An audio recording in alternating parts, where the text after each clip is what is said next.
3 वर्षापूर्वीची ही गोष्ट. माझ्या बायकोला मी प्रेमाने काळे वेडे बोलायचो. बायकोच्या बाबतीत मी आई वडिलांच्या कृपेने नशीबवान ठरलो. मला प्रेमविवाहच करायचा होता, पण मला कोणी भेटलीच नाही प्रेमविवाह करायला. मग आई वडिलांच्या इच्छेमुळे त्यांना आवडेल असं लग्न करायचं ठरलं. दरवर्षी लग्नाच्या वाढदिवसाला मी तिला सुख मिळावं म्हणून सिद्धिविनायकाला जायचो. माझं घर प्रेम कधीच मी तिला दाखवलं नाही. जास्त प्रेम केलं की बायको बिघडते असं मला वाटायचं. ती दिसली की तिला ओरडायचं, टोमणे मारायचे. मी वाईट नवरा आहे असं तिला दाखवायचं, पण लपून तिच्या नकळत तिच्यावरच निस्वार्थ जीवाबाड प्रेम करायचं.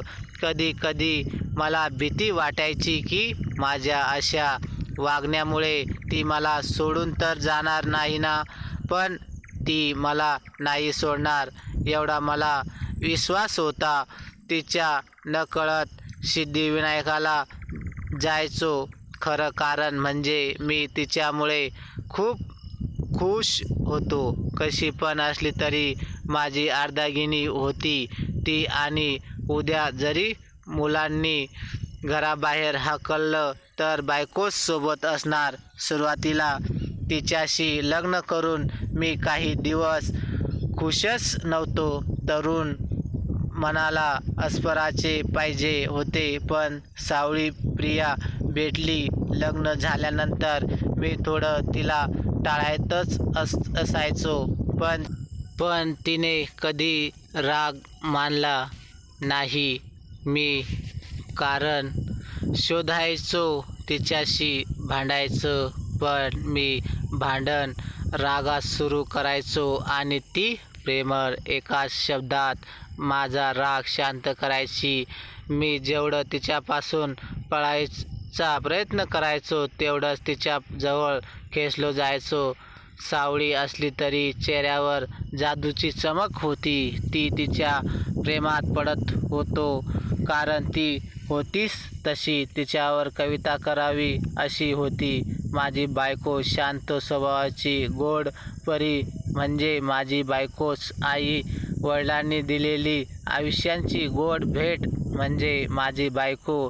साक्षात देवीसारखी पूजाच करत राहावी अशी माझी बायको. घरातली सर्व काम करून न कंटाळणारी स्त्री म्हणजे माझी बायको. व्यवहार ज्ञान असणारी, माझ्यापेक्षा हुशार म्हणजे माझी बायको. माझ्या आई वडिलांसमोर मी तिचा खूप अपमान करायचो, पण कधी मला उलट उत्तर तिने दिलं नाही.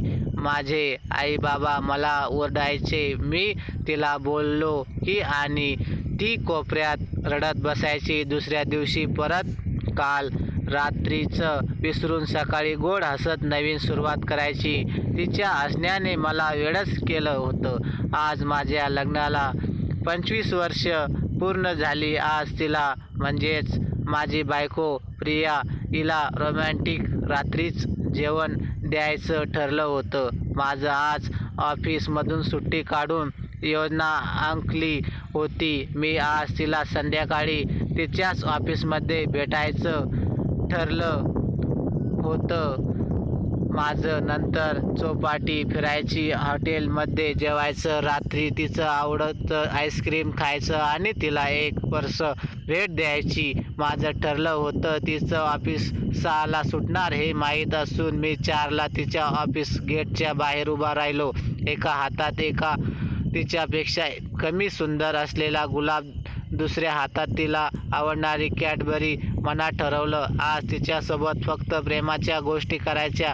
25 वर्ष माझ्यासारखा अर्धवट मूर्ख वेड्या नवऱ्याला सहन केलं म्हणून तिचं खूप आभार मानायचं माझं ठरलं होतं. 6 वाजून गेली तरी ती अजून आली नाही.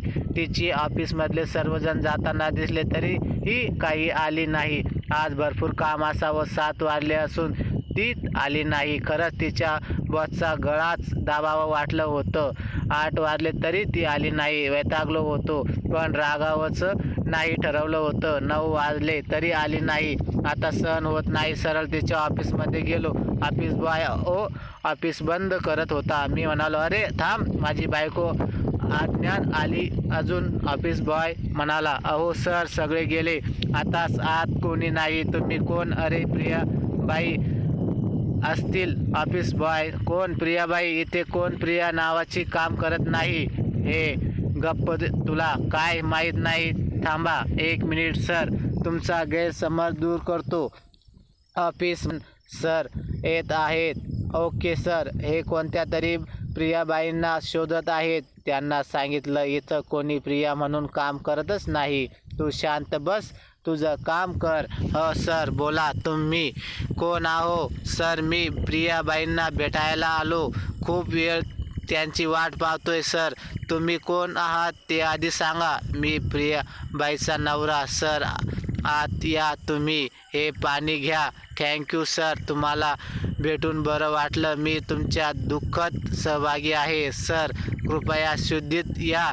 स्वतःला सांभाळा. मला काय धाड भरली? प्रियाबाईंना देवाज्ञा होऊन 24 वर्ष झालंय. मी 2 मिनिट शांतच होतो. स्वतःला सांभाळायला सगळं नीट होईन. तुम्हाला घरी सोडू का मी? माफ करा सर, तिची इतकी सवय झाली की तिला विसरच अवघड होतं. माझी चूक झाली, माफ करा. माफीची गरज नाही सर, त्याचं काम खूप छान होतं. ऑफिस बॉय नवीन आहे, त्याला काही माहीतच नाही. चला, तुम्हाला घरी सोडतो. नको सर, मी येतो. बाय. सरांचा निरोप घेऊन मी निघालो. हातातला गुलाब कोमजला, कॅडबरी वितळली. मी तसंच ते रस्त्यावरच्या भिकारी मुलाला दिलं. तो खूप झाला. मी सरळ चौपाटीला गेलो. तिचा विचार करत बसलो. खरं तर लग्नानंतर 1 महिन्यानंतर माझी बायको 2 चाकीवरून पडून मरण पावली होती आणि तिला जबाबदार मीच होतो. मी परत त्या भूतकाळात वाहून गेलो. जुलैमधला तो शनिवार मी कधीच विसरू शकत नाही. आमचे लग्न होऊन 1 महिनाच झाला होता. त्या दिवशी प्रियांचा वाढदिवस होता. घरात सर्वांना सांगितलं आज मित्रांचा लग्न आहे. प्रिया आणि मी मोटरसायकल घेऊन लग्नाला जाणार आहोत. प्रिया मला म्हणाली, तुम्ही जा, माझी खरंच बाहेर यायची इच्छा नाही. अगं चल, तुला पण जरा वेगळे वाटेल. माझ्या मित्रांना भेटशील. मस्का मारून मी प्रियाला तयार केलं. खरं तर लग्न नव्हतंच, पण बायकोला सर्वांसमोर कसं बोलायचं, जाऊया फिरायला म्हणून हे कारण आम्ही निघलो. घरातून डायरेक्ट चौपाटीवर. आहो, लग्न कुठे आहे? तिने विचारले. तू गप्प बस आणि चल माझ्यासमोर. प्रियाला एका ठिकाणी थांबून मी केक आणायला गेलो होतो. तिच्या चेहऱ्यावर प्रश्न दिसत होते. मी आलो, तिला एक गुलाब दिला, कॅडबरी खाऊ घातली आणि केक समोर ठेवून वाढदिवसांच्या शुभेच्छा दिल्या. ती खूप खुश झाली. तीच असणं मला अविस्मरणीय सुख देऊन गेली. केक कापला, दोघांनी खाल्ला आणि राहिलेला केक चौपाटीवर फिरत असलेल्या गरीब मुलांना दिला. प्रिया खूप खुश होती. तिला चौपाटीच्या पाण्यात नेऊन भिजवलं. भिजवलेल्या अवस्थेत ती फुलासारखी फुलली होती. तिच्यासोबत बोलण्यात कधी वेळ गेला कळलंच नाही. अचानक पाऊस सुरू झाला. चला लवकर घरी, आई बाबा वाट पाहत असतील. हो. पाऊस कमी झाल्यावर आम्ही निघालो. घरी लवकर पोहोचावं या दृष्टीने 50 ते 60 किमी वेगाने मी गाडी चालवत होतो. हवेला लग्नानंतर अचानक माझ्यासमोर एस.टी. आली. पाऊस थांबला होता. गाडी वेगातच होती. वाईट वेळ होती. बसच्या मागे असल्यामुळे आणि मोटरसायकलच्या कमी प्रकाशाने मला खड्डा दिसलाच नाही. गाडी मोठ्या खड्ड्यातून वेगाने बाहेर पडली. प्रियाने मला घट्ट पकडलं, पण घात झाला. लागोपाठ 2 मोठे गड्डे पाणी भरल्याने मला दिसलेच नाही. गाडी जोरात खड्ड्यात आपटली आणि प्रिया गाडीवरून पडली. प्रिया गाडीवरून पडल्यावर मी लगेच गाडी थांबवली. गाडी तशीच टाकून प्रियाकडे थांबलो. प्रियाला काही सुचत नव्हतं. ती बेशुद्ध अवस्थेत होती. एका माणसाने गाडी बाजूला लावली. प्रियाला रस्त्यावरून बाजूला घेतलं. रिक्षा थांबवून आम्ही हॉस्पिटलकडे निघालो. प्रियांच्या डोक्यातून रक्त वाहत होते. माझे हात, शर्ट, पॅन्ट प्रियांच्या रक्ताने भिजले होते. काही सुचत नव्हतं. प्रियाला हॉस्पिटलमध्ये आणलं. डॉक्टर चेकअपला आले आणि म्हणाले, माफ करा पण याचं निधन झालंय. एका क्षणात पायाखालची जमीन सरकली होती. लाजणार फूल एका क्षणात कोमजलं. मी आईबाबांना फोन लावून सर्व सांगितलं. माझ्यासाठी वातावरण बेशुद्ध झालं होतं. अंतिम संस्कार झाले पण मी सुन्न होतो. लोक खूप स्वार्थी असतात. अपघाताची वेळ माझ्यासाठी वाईट होती. त्याची लोकांनी चांगलाच फायदा घेतला. प्रियांचे पर्स, मोबाईल, गळ्यातली चेन, तुटलेलं घड्याळ सर्व गायब झालं होतं. 5 महिने कधी गेले कळतच नाही. काही महिन्यानंतर आईबाबांनी दुसऱ्या लग्नासाठी आग्रह केला पण माझ्या पूर्ण विरोधच होतो. कारण स्वतःला मी अपराधी मानलं होतं. माझ्या बायकोचा मीच खून केला असा मला वाटत होतं. दुसरं लग्न म्हणजे समजून केलेला करारच असं मला वाटायचं. आणि आज या ऑफिसच्या सरामुळे मला जाणवलं मी आजारी आहे. बायकोस निधन होऊन 24 वर्ष 11 महिने झाले तरी तिला मी विसरलो नाही. तिच्या एका महिन्यांच्या अस्तित्वाने मला वेड केलं होतं. आईबाबांना पण मला सोडून गेलं आणि मी दादा वाहिनीकडे राहत नाही, एकटाच राहतो. त्या एकट्या घराने मला आजारी बनवलं. कधी कधी मी ऑफिसमधून घरी येऊन या मोकळ्या घराला पाणी आणि चहा मागायचो. कधी कधी आंघोळ करून प्रियाला हाक मारून टॉवेल मागायचो.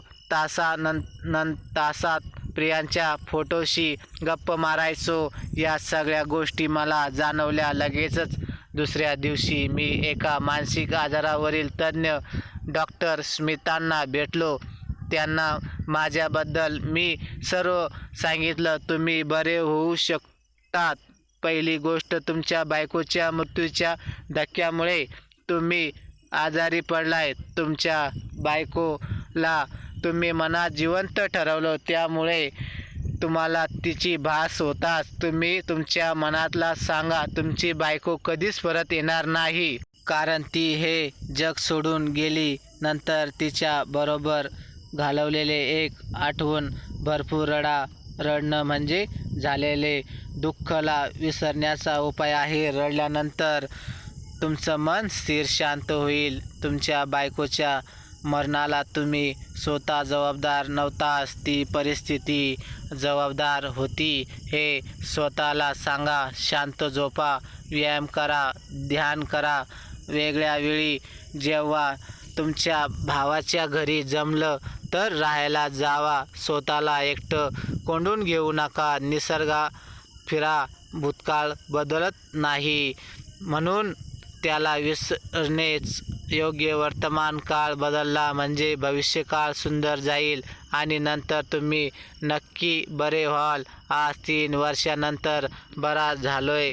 आता स्वतःला भयानक मानसिक आजारातून सावरलं. मी आता मस्त खूप आहे. बायकोच्या फोटोशी आज पण गप्पा मारतो पण ती गेली याची जाणीव ठेवून आता 58 वर्षाचा झालोय. नोकरीतून सुटका झाली पण आयुष्य आनंदात घालवतो. आता खूप काम चालू आहेत. मी 60 वर्षावरील वयस्कर लोकांसाठी एक क्लब सुरू केलं आहे. आपण कितीही म्हातारे झालो तरी आपण मन तरुणच ठेवायचं हा क्लबचा हेतू. क्लबचे नाव नवीन सुरुवात ठेवलं आहे. या क्लबमध्ये फक्त असायचं, खेळायचं, व्यायाम करायचा, पुस्तक वाचायची, एकमेकांना मदत करायची, जुने चित्रपट पाहायचे, क्रिकेट पाहायचं, पिकनिकाचं जायचं आणि समाजसेवकासाठी जमेल तसे उपक्रम राबवायचे, झाड लावणे, स्वच्छता राखणे, वयस्करांचा आदर करणे यासाठी रॅली काढायच्या. शहरांच्या चौकात अभिमानाने उभ्या असलेल्या महान माणसांच्या पुतळ्यांना साफ ठेवायचं. जे सरकारचा जमलं नाही ते आपल्या तरुण मनाने चांगलं करायचं प्रयत्न करायचा. ही सर्व कामे कोणत्या प्रसिद्धीसाठी, राजकारणासाठी न करता लोककल्याणासाठी करायची. ही सर्व कामे ही वयस्कर मंडळी आनंदाने, श्रमाने करतात. आपल्या पुढील पिढीला सुरू शांती लाभण्यासाठी प्रयत्न करायचे, हाच आमच्या क्लबचा हेतू. या क्लबचे सगळे काम मी सांभाळतो. माझी वेडी प्रिया अजूनही मनात आहे. मला जगायला प्रेरणा देत वेळी ती कधी नव्हतीच वेडा. मीच तिच्या प्रेमासाठी होतो आहे आणि राहील. तर मैत्रिणींनो आणि मित्रांनो, तुम्हाला कथा कशी वाटली कमेंट बॉक्समध्ये नक्की कळवा. आणि व्हिडिओ आवडला असेल तर व्हिडिओला लाईक आणि शेअर करा. आणि अशाच नवनवीन कथा दररोज न चुकता ऐकण्याकरिता आमच्या चॅनलला सबस्क्राईब नक्कीच करा. धन्यवाद.